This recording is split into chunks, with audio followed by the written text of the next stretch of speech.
us here. It's good to see you. The entire federal government is getting hit by this, and you just heard that from that former employee of NOAA. What impacts do you see coming from these cuts? Well, first of all, everybody, let's understand, I think, what happened. Elon Musk and his guys were revving up. And, I'm an engineer. We love engineering. I used to work on failure effects and modes analysis for airplanes. So these guys found what they thought was the vulnerable part of the U.S. government, which is this digital services office. So they got in there and changed all the passwords and messed everything up as fast as they could. And then along that line, the system was not set up for it. But understand what's going on. By firing people at NOAA has a lot of satellites, and that's how these weather predictions are made. When I was young, when I was a kid, if a hurricane path was predicted within 60, 70 nautical miles, everybody, that was amazing. Well, now it's within 5 or 6 nautical miles because of the efficacy or the quality of the software and the satellites that do the weather analysis and the people who work on it. Well, Mr. Musk has this company Starlink, and he's proposing that NOAA be supplanted by a private company.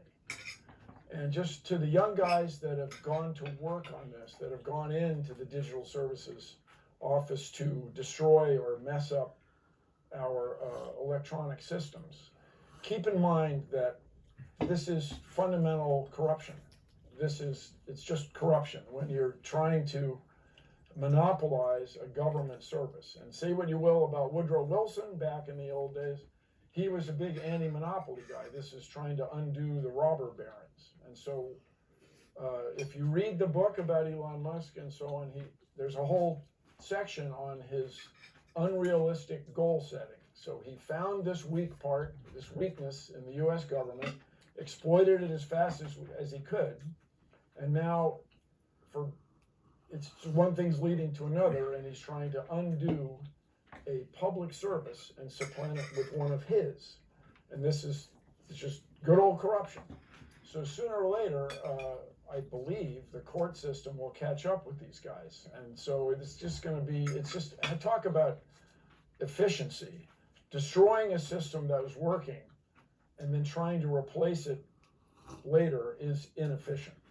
And we heard from that employee, Bill, who said it's like asking for a disaster to happen. What concerns do you have on that front, given the valuable service that NOAA provides? Well, the other thing, the climate is changing. You can say to yourself it's not, and you can take campaign financing from the fossil fuel industry, and you can pretend the climate's not changing, and hurricanes aren't becoming more frequent, and flooding isn't more. There's forest fires, wildfires in the Carolinas. That didn't used to be a thing, everybody. It's because weather patterns have changed and things dried out in an extraordinary fashion that they didn't used to do. You can pretend that's not happening, but it is. And this is where NOAA's service helped us prepare and deal with that. And it certainly informs where to apply whatever limited resources you have to disaster relief. So it's just, everybody, the reason you have public service is to serve the public. And by dismantling this public service, you are not serving the public. And I understand where this came from. This engineer who looked for the weakness, found the weakness, exploited the weakness as fast as he unrealistically could, and now we have a system that's broken in many ways that has to be rebuilt. So yeah, this is in nobody's best interest. And it's playing out still, and we'll see how far and deep these cuts really do. Those employees are losing their health insurance, and somebody's going to pay for that too.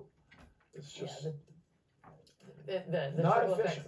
The trickle effects are vast. It's good to see you. Thank you. Coming up for us, Oscars.